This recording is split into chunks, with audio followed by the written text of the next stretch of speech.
John, a victory in a Connacht Derby was a long time coming and you had to earn very hard for it in the end, but a great night for Galway United. Yeah, it's a great night for the west of Ireland that we're having Connacht Derbies, Jonathan, and someone said that we hadn't won here in so many years, but to be fair, we've been down for a long time.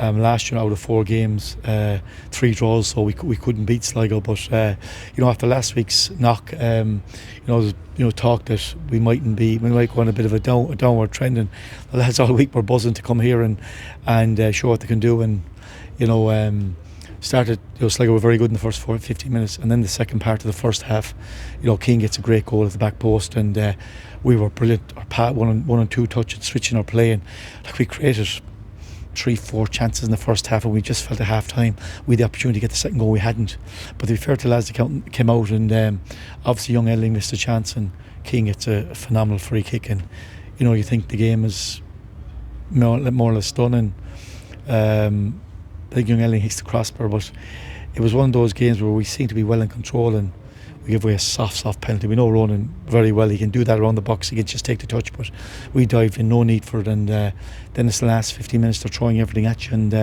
you have to dig in, but great credit lads, they work so hard, and we are in a game here where our crowd, or the noise levels and the massive following we had, it was just tremendous, and great to send them home happy. Yeah, it was beautiful scenes at the end there as well, because a large number of people made the journey down the N17 this evening. Yeah, great, and isn't it brilliant that they come and they really get behind the team. I'm saying this weekend we out, they're really right there, and it's the fact that someone said it was so long since we won here, it makes it that bit extra special. But the most important thing for us is that it's 3 points, moves us back up the table, and you can see that there's beginning to a gap opening up, and we need to keep ticking off the points.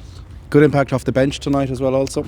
Yeah, really good, and you need that. Maybe a few lads were a bit disappointed didn't get a run because they all trained hard during the week, but we had McCormick back on the bench, we had Brennan back on the bench. Walshy got a knock during the week, obviously with Moses suspended, but he came on, and typical Walshy worked his socks off, and young Kerrigan was really impressed at training the last couple of weeks, and he came in and did really well, and look, that's good for us, because sometimes when you're coming from college football, it's hard to adapt. They don't understand, it takes a bit of time, but he's really picked up, and certainly we hope he'll play a big role because he's quite effective on either wing. Well, a great victory tonight, and it sends everyone home happy. Yeah, absolutely, and we've Derry next week, big turnout, and hopefully we'll be ready to go again next Friday. Thanks, John. Thanks, John.